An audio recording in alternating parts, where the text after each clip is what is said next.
को भगवान ने बंदर का मुंह दे दिया। नारद बाबा ने कहा प्रभु एक काम करिए, आप बहुत सुंदर हो दुनिया में, अपना रूप आप हमको दे दीजिए। भगवान ने कहा ठीक है, वही करूंगा जिसमें तुम्हारा भला होगा, जिसमें तुम्हारा भला होगा वही मैं करूंगा। नारद बाबा समझ नहीं पाए कि हमारा किसमें भला है। अब भगवान ने बंदर का रूप दे दिया नारद बाबा को। स्वयंवर में इन्होंने विचार किया अब लक्ष्मी मैया आएंगे, हमारे गले में माला पहनाएंगी। और नारद बाबा बार बार मुस्कुराए, इनको नहीं पता था कि बंदर बने खड़े हैं। हाँ, इन्हें नहीं पता, इनको लगा कि अब तो नारायण का रूप मिल गया है, तो मुस्कुराए, बार बार मुस्कुराए। लक्ष्मी मैया नारायण के गले में माला डाल करके लक्ष्मी पति नारायण भगवान प्रस्थान भी कर गए, और इधर नारद बाबा वहीं खड़े रहे। बाद में जब लोग हंसने लगे नारद बाबा पर, तब नारद जी समझ गए कि कुछ ना कुछ गड़बड़ है। क्यों हंस रहे भाई हमको देख करके लोग? कोई बात हो या ना हो, लेकिन आप किसी को देख करके हंसते रहो एक बार, कई बार, उसको लगेगा कि कुछ ना कुछ गड़बड़ है, तो मोबाइल निकालेगा, देखेगा कुछ सेंटर आउट है क्या हमारा। हाँ, उसको लगेगा ये हंस क्यों रहा है बार बार। कोई बात ना हो, आप किसी को देख करके आपस में फुसफुस करने लगो, उसको लगेगा कि मेरे बारे में बात चल रही है। अब भले आप अपनी बात कर रहे हो, लेकिन उसको एक समय के लिए लगेगा कि हमारी ही बात चल रही है, लग रहा है हमारी ही बात चल रही है। साधक कहता है राजन इसी प्रकार राजा दक्ष बड़बड़ाने लगा भगवान शंकर को। जब भगवान शंकर को बड़बड़ाने लगा, ये राजा दक्ष का बड़बड़ाना हुआ, इधर नंदी बाबा का खड़े होकर के श्राप देना हुआ। नंदी बाबा ने श्राप दे दिया, हे राजा दक्ष, बकरे के जैसे उतनी देर से बड़बड़ा रहा है, जा तेरा सर बकरे का हो जाए।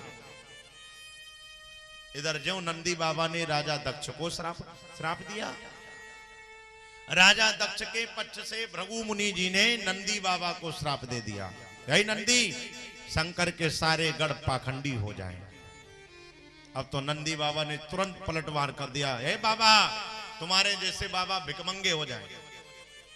स्वागत समारोह भैया श्राप समारोह में बदल गया। फिर अंततो गत्वा भगवान देवादिदेव महादेव बाबा को बोलना ही पड़ा। क्या बोलना पड़ा कि भाई स्वागत समारोह में बुलाया था या श्राप समारोह में बुलाया था। आज इधर देवादिदेव महादेव बाबा ने समझाया, राजा दक्ष इसी दिन से भगवान शंकर से बैर करने लगा। कोई भी काम होता है भगवान शंकर को नहीं बुलाता है। यद्यपि हम आप एक बात तो भली प्रकार जानते हैं कि कोई काम हो, पूजा हो, चाहे दावत हो, चाहे जो हो, लेकिन घर के मान्य व्यक्ति को सबसे पहले बुलाया जाता है। बुलाया जाता कि नहीं? लेकिन राजा दक्ष भगवान शंकर से बैर करने लगा, भगवान शंकर को बुलाना बंद कर दिया। जैसे ये आपके वहां कथा हो रही है, कथाएं तो बहुत सी ऐसे हैं जिनमें वेदी वगैरह का नाम ही नहीं होता है। आटा पे धर के पाटा, कथा शुरू।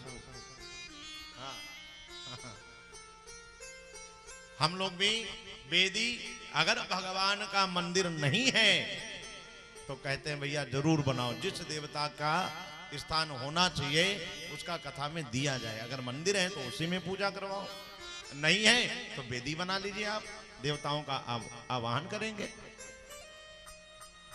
ऐसे इसमें देखिए एक सबसे बड़ी वेदी बनी है, वो किसकी है?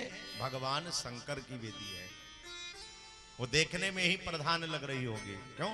सबसे बड़ी वेदी है वो, प्रधान वेदी। और जब यज्ञ मंडप में आप प्रवेश करेंगे तो यज्ञ मंडप में जब आप जाएंगे तो देखेंगे प्रवेश द्वार के ठीक सामने एक वेदी बनती है, वो यही वेदी होती है, प्रधान वेदी।